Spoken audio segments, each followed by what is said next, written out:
As daily rider, maganda po na lagi po tayo may bawang emergency light or flashlight in case of emergency at lagi po tayo naabutan ng dilim sa daan. So ito po yung aking flashlight. Kaso nga lang po ay sira na po to. Kaya naisipan ko na po siyang palitan at mamili ng bago. So nakita po natin sa online store at pasok po siya sa ating pangailangan. Una po dyan is mura at pangalawa po is compact. So mura po siya at ito lang po ay nakakalaga ng almost 100 pesos. At compact lamang po siya dahil maliit lang po yung kanyang size. At ito nga po yung Smiling Shark SD1023 flashlight. So lightweight and powerful. Para mga pare ko, i-reviewin po natin itong flashlight na ito at tingnan po natin kung sulit po ba yung pinambili natin dito na 100 pesos. At una po natin tingnan kung ano po yung kanya makasama. So ito na po mga pare ko, yung ating flashlight. Yun o, di po ba? So maliit nga lang po siya talaga siya. At mayroon po siyang kasamang USB cable at Type-C na po.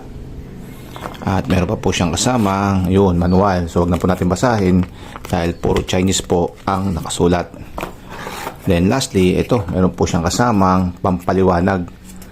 So sinasaksak po siya dito sa unahan para maging torch yung ating flashlight. So ngayon po binabasa ko yung mga nakasulat sa kahon. Tinitingnan ko po kung meron po tayong makukuha information, but unfortunately ay wala po dahil lahat po ng mga nakasulat sa kahon ay Chinese po yung kanyang pagkakasulat. So dito na po tayo sa actual. So unahin po natin yung dimension nitong ating flashlight at tignan po natin kung gaano po talaga siya kalaki. So meron po tayong ruler dito at yung kanyang haba ay mga pare ko 6 inches. Then yung kanyang lapad ay 1 inches. 6 by 1 inches po yung dimension nitong ating flashlight. Then dumako na po tayo sa kanyang build of material at dito po sa outside material niya nakita po natin na almost 95% is pure plastic at yung 5% po is composed of rubber and metal. At sa loob po nito is nandito po yung baterya, yung circuit board at yung kanyang LED. Sa LED niya, ito po yung kanyang LED. So 4 watts po yung kanyang wattage. At sa baterya naman po nito ay 18650. At yung kanyang capacity is 3.7 volts at 1,200 milliamps. Sa operation naman, bago po natin siya gamitin, ay kailangan muna po natin siya i-charge. At kailangan po natin dito ng cellphone charger na may 5 volts at 1 amps. At gamit po itong kanyang pasunod na cable na USB is sasaksak po natin yan sa outlet. At dito naman po sa ating flashlight ay yun, batakin po natin itong kanyang pinaka-head at makikita po natin yung saksakan ng ating charger. At pagkasaksak nyo ay iilaw po yung pula.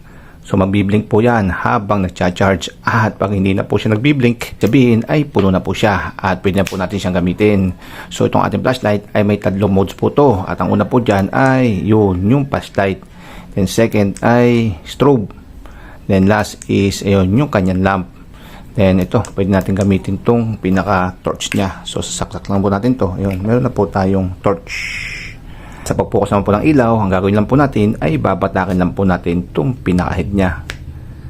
Ito, at magpo-focus na po tong ating ilaw.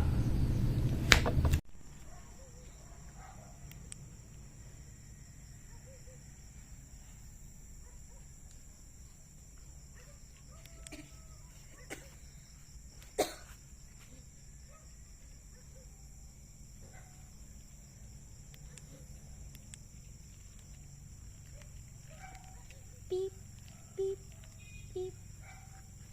Ang ganda. Diamond. And last but not the least, itong ating flashlight ay mayroon po siyang power bank function at yung saksakan ng power bank ay nasa likod. So pag binatak po natin itong head, ayun po siya. Kasi sa harapan po ay yung saksakan naman po ng ating charger. At gamit naman po itong pasunod na USB cable at nakasaksak po sa ating cellphone ay may charge na po natin itong ating cellphone. Ayun mga pare, nag-charge na po itong ating cellphone. At itong ating flashlight ay nagkulay blue na po itong kanyang LED indicator. Ito na po yung ating final conclusion dito sa Shark King SD1023 flashlight. So una po ay yung nagustuhan natin sa kanya. Number 1 po dito ay mura lang po siya at sa halagang 100 pesos ay may flashlight ka na. Number 2 is compact siya, maliit lamang siya at madali siyang bitbitin at ilagay sa bulsa. Number 3 is maganda yung kanyang performance dahil maliwanag po yung kanyang ilaw. And lastly is maganda po yung kanyang function or functionality niya dahil meron din po siyang power bank. Pangalawa naman ay yung hindi natin nagustuhan. Una-una po dyan ay yung kanyang build of material na almost pure plastic. So literally po na hindi po to shockproof dahil once na nabagsak po to ay posible po itong masibak. Then hindi rin po to waterproof or either naman na submersible sa tubig dahil posible po itong pasukan at ayan na po yung mga saksakan ng ating USB cable. Second po ay yung kanyang battery capacity na masyadong mababa na 1,200 mAh lamang. So yan po yung pinakamababang milliamps. Hindi man lang medyo tinaas-taasan. Tulad po nitong hawak natin, ito po ay nasa 6,800 mAh. Nadihamak po na mas tatagal to kesa po sa nakalagay dito sa ating flashlight. So ang kiniklaim po nila na 4 to 6 hours na paggamit ay hindi po natin yan mako-confirm. So hindi ko po siya tinry dahil alam ko naman po pag ito po nababad yung ating LED sa mga init sa paggamit ay posible po yan mapunde. Pero until na naman po is mula po nang bilhin natin to 1 week na po yung lumilipas ay mga nasa 2 to 3 times ko lang po siya na i-charge. Ganun din po sa power bank function niya, mababa po yung capacity ng kanyang baterya, so alam nyo na. Kaya ating is ito lang po ay gagamitin natin as flashlight na lamang at hindi ko na po siya gagamitin as power bank dahil nga po sa capacity ng baterya nito.